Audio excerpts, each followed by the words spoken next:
So this is going to be a tutorial on how to install Jellyfin on your server, and a server is just any old computer that is basically just used to serve information and content to other things. If you're like me, you probably want to get rid of Netflix. You don't want to be paying for it, or the other services that you pay for but you might not use a ton, or it's just price gouging, or you can't share. For any myriad of reasons, you can build your own Netflix using Jellyfin. So without further ado, we'll just go ahead and get into it. You're going to have a computer. This is a mini computer that I basically use for server stuff. Don't necessarily need to buy a mini PC. You can also just get a old computer, probably within like the last couple of years. As long as it has like 4 gigs of RAM for a server, 8 for a desktop operating system like Mac or Windows. If you have a bunch of storage, like at least 100 gigabytes should be good. And then make sure you have Ethernet and it's always plugged in, so you can always access your library at any time. You're also going to need a disk drive. So an external disk drive or an internal disk drive should work. Internals typically work better, and it's not guaranteed that everyone is going to work. Now, these are only for DVDs. You can get a Blu-ray drive and then burn those, but it's a little bit more complicated, so I won't explain in this tutorial, but just know that there are options for that. Yeah, that's about it. So we're going to go ahead and get into installing everything that you need. There's a couple things we need to install. The first one being Docker, and Docker is just an application that basically sandboxes or containerizes services and applications to make it easier to manage, and it's multi-platform. So we're doing this on Ubuntu server. It doesn't necessarily need to be Ubuntu server.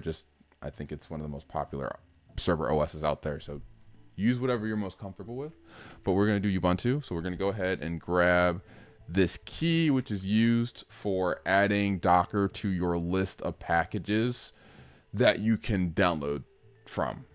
So we'll go ahead and do the key first. All right, and then we're going to add the repository to your list of repositories for packages. And if anything seems a little complex, let me know in the comments, please. And then after adding that repository, we're going to actually download the software. So we'll go ahead and download Docker. Yours won't look like that. You'll hit Y because it will ask you if you want to install a bunch of stuff onto the server. But after that, you should be good to go. You want to test by doing Docker PS. And it should say something. So right now we have Jellyfin make on right now. But what you're going to do, you're going to get an error. So what you're going to want to do is this post install. And then you're going to do sudo usermod. And you're going to copy and paste. This adds your user to the Docker group, so you don't have to hit sudo every time you do a Docker command. And then you're going to do new group Docker. And that will allow basically the terminal to refresh, and you don't have to log back out to use Docker commands now. So then when you do Docker PS, like so, you should see something. It will likely just be the header of the columns, like container ID, image, command, blah, blah, blah, blah. So after you're done with that, I'm going to clean this up by hitting clear. I'm going to go ahead and do some commands to make our lives a little bit easier for later. So the first thing you're going to want to do is sudo apt install lsscsi. And this will allow us to see drives that are connected to the server. And this can be like flash drives. This can also be disk drives. So once you're done with that, you're also going to run this mkdir command, which will allow us to create the folders that are needed for our services. All right, we're going to paste that command in and make these folders. So that's good. And then we're going to paste another one in for MakeMKV. And then we're going to do one other command, and this will allow us to see what we're going to need for a little bit later. lsscsi. So you should see a CD DVD drive that's connected to your server, and you're going to pay attention to these two columns right here, the SR0 and the SG3. This is what we're going to use for MakeMKV, so it can see where the disk drive is and access it. So now that that's good, we're going to go ahead and run some commands. I'll sort of explain what they're doing and what you need to change, because you don't want to just straight up put what I have. You're going to make sure that you have your username handy, and then you can make some changes. So I'll go ahead and copy the first command for Jellyfin. So for Jellyfin, we have home Netflix right here in this line. This is a volume line, which allows Docker to connect to the computer and use resources on the computer. When it's sandboxed, when it's containered, it basically becomes a virtual computer. I don't know any other way to explain that. So you want to replace Netflix with your username, and it should show up right here when you're using your server, whether you're SSH'd in, which is a way to remotely connect to your server, or if you have this plugged in with a keyboard to a computer, monitor, or a TV. So you want to change the Netflix right here and right here. And then we're also making one other thing. We're making the MakeMKV folder the output. Like, we're going to make that for Jellyfin to take what it burns and put it directly into your library. So that's what's going on here. And then you go ahead and hit enter. And then if you get a string of text after a bunch of other text, it should be downloading the image onto your computer. You're going to get a string of text. You're good to go. So now it should be up and going. So we can actually go ahead and get started with setting up Jellyfin real quick. You're going to go ahead and hit next. You're going to make a username, make this whatever you want. This is going to be for the admin user or the super user. Then you're going to add a media library. You're going to do movies. You're going to add folder. You're going to do media. And then you're going to hit OK. Then you can sort of skip over the rest of the stuff. And then you're going to hit next. And then you're going to hit next. And then I uncheck this. And then you're just going to hit next.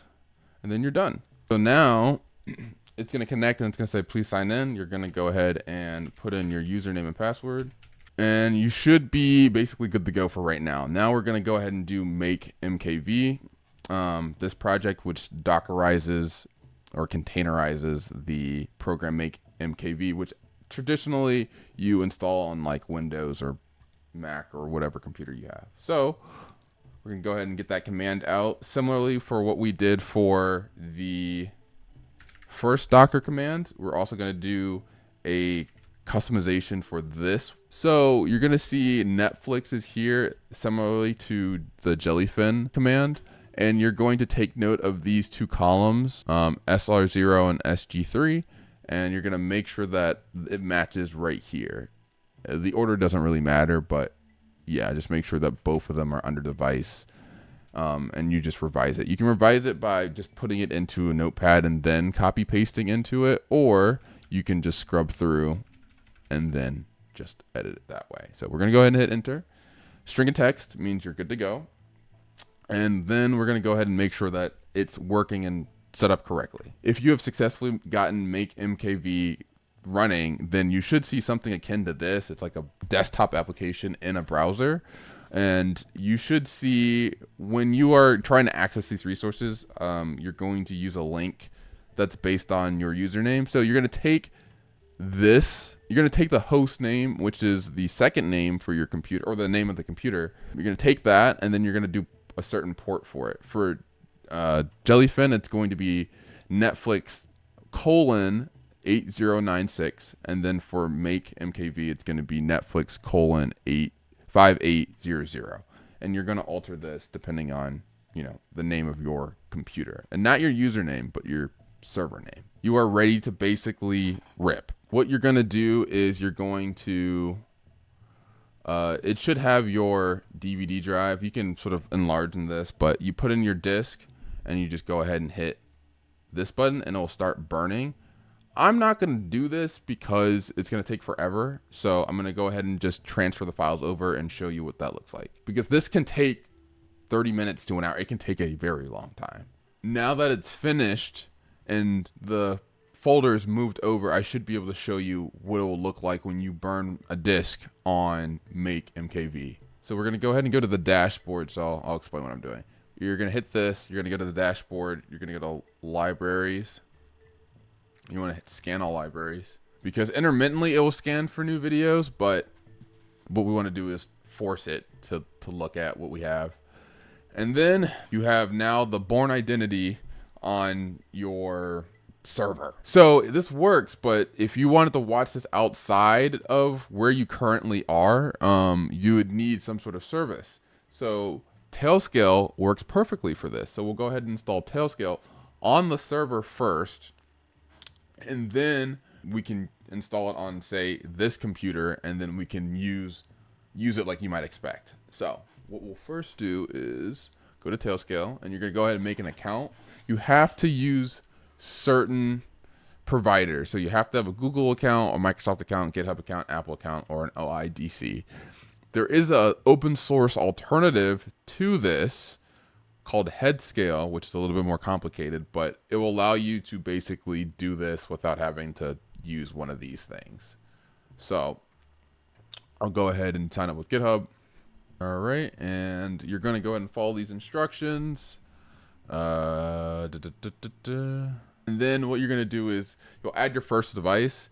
It doesn't necessarily have to be in order. You just have to make sure that your server computer has this, and the other computers or devices that you're using it on are also installed with Tailscale. However, Tailscale only limits you to 3 devices. So again, if you use Headscale, you'll be able to get more. But for right now, this is fine. So we'll do Linux.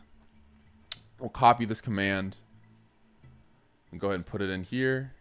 All right, should be good to go. So now what we're gonna do is the little message at the bottom. So sudo Tailscale up. So we're gonna go ahead and authenticate, and we're gonna hit connect, and then we can go back here. So now we see that Netflix is connected to Tailscale. So now we add another device. Alrighty, it's gonna ask you to log in again, and then you just have to log in. So now you can see that these 2 devices, which are basically on the same network, my server is now connected to the desktop. So now if I want to go to watch something outside of the house, technically speaking, you'd have to use your phone, but you can do this on any device that you have that can connect to either internet or cellular. You'll take this IP, and then you'll add :8096. We put in the IP that we got from Tailscale, put it in, and then you can log in as you would expect. And boom! So there you go. That's how it would work on your iPhone or a laptop if you're like at a hotel. And that's basically the entire process of taking your library of DVDs or buying more DVDs or putting files, because it can be an MKV, it can be an MP4, it doesn't really matter. And then putting it on your platform, put it on your own personal Netflix. Let me know if y'all have any questions. I'm going to do a more advanced tutorial on this stuff, and I potentially could make a slower tutorial if people need it. I know that there's cool things you can do on top of this, like webhooks and Jellyfin. There's a lot of stuff that you can do that I did not even glance at here. But this should get you from basically A to B when it comes to just getting this data. So yeah, if y'all need anything, let me know, and I'll see you in the next video.